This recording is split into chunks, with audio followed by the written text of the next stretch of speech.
The lead-up to the first El Clasico of 2024 had promised a blockbuster showdown. Real Madrid taking on Barcelona in the Spanish Super Cup final. However, the much-anticipated match, usually touted for its thrilling potential, unfolded as a one-sided affair.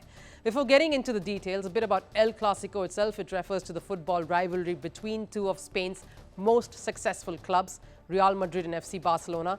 The term El Clasico, of course, is used to describe the encounter between these two super clubs. It's a showdown which fans categorically mark in their calendars. The Spanish term, of course, translates to classic in English, and when Madrid and Barca take on each other, it's considered to be the pinnacle of good old Spanish football. Therefore, the idea, a classic encounter. It wasn't too long ago that this term entered mainstream Spanish football. Of course, traversed to other disciplines as well, owing to the intensity of the battle at hand, but roughly in the mid-2000s is when it became really popular. Prior to that, the game between Barca and Real Madrid was termed as El Derby, and the rivalry has historic roots that can be traced back to a time as early as the Spanish Civil War. But coming back to what happened in the Super Cup final, now it was the first El Clasico of the year, as we've said, and during the face-off in Saudi Arabia, Real Madrid demolished Barcelona 4-1. Winger Vinicius Jr. found the back of the net for Real Madrid thrice, all three goals coming in within 39 minutes of the game. And Barca's only goal came from, yes, the much criticized, yes, seemingly lone warrior, Robert Lewandowski. Their misery worsened after defender Ronald Araujo was sent off. Rodrigo sealed the match for Real in the 64th minute with the fourth goal for Madrid to win the Spanish Super Cup. Barca looked like it just wanted to get out of there and go home. It was a tough pill to swallow, especially for Xavi Hernandez.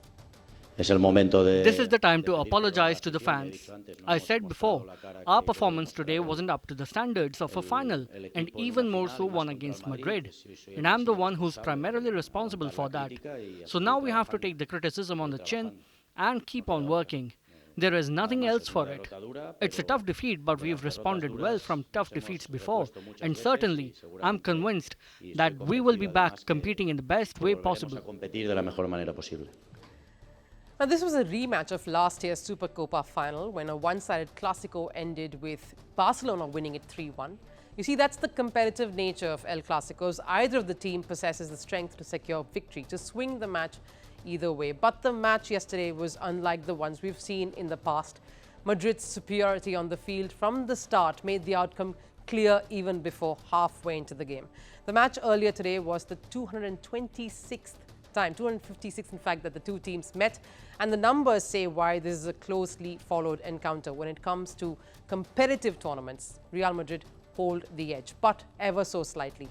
This Spain Super Cup final was in fact their 104th win over Barcelona, even as Barcelona has 100 wins over Real. Over the years, El Clasico has witnessed a transformation in its style of play. In earlier decades, matches were marked by an aggressive style of play, leading to high-scoring affairs. A classic example of such a match was the one that was held in 2014, with Barcelona winning it 4-3, a close contest. It was a time Madrid's attacking trio of Gareth Bale, Karim Benzema and Cristiano Ronaldo, nicknamed the BBC, were a terrifying combination on the pitch. They were up against the Mavericks and Sergio Busquets, Luis Suarez and Lionel Messi, who ran riot on the field, making for some exciting face-offs and football. It's their mega-star combats and tackles that made El Clasico battles legendary. Another encounter that was historic was the one in 2005. It was a star-studded lineup. The game featured the likes of Iker Casillas, Roberto Carlos, Zinedine Zidane, David Beckham, Victor Valdez, Ronaldinho, Xavi, Andre Iniesta. The excitement around El Clasico was because of these big guns. They were like the secret sauce that made consuming El Clasico very special.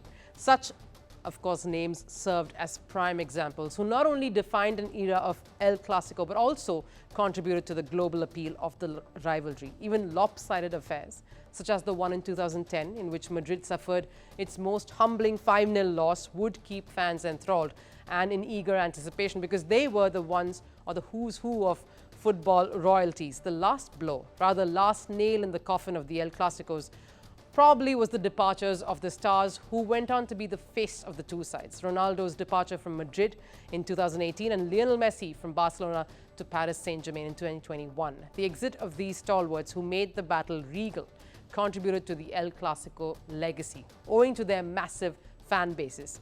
It is virtually impossible to recreate the same level of craze. Perhaps that's why contemporaries like Vinicius Jr. still pays tribute to their icons even after so many years. CR7 was present at the stadium at the Spanish Super Cup final, witnessing this match, and each time Vinicius found the back of the net, he copied Ronaldo's iconic celebratory pose. There's something about the El Clasico that draws the best from both these teams to the stadiums, and the legacy is a huge burden to bear. The burden is on the next generation, the generation that's coming in to keep the classy in El Clasico still alive. Not just to keep the legacy going, but also keep the fuel in the rivalry between the teams and the fans just as exciting.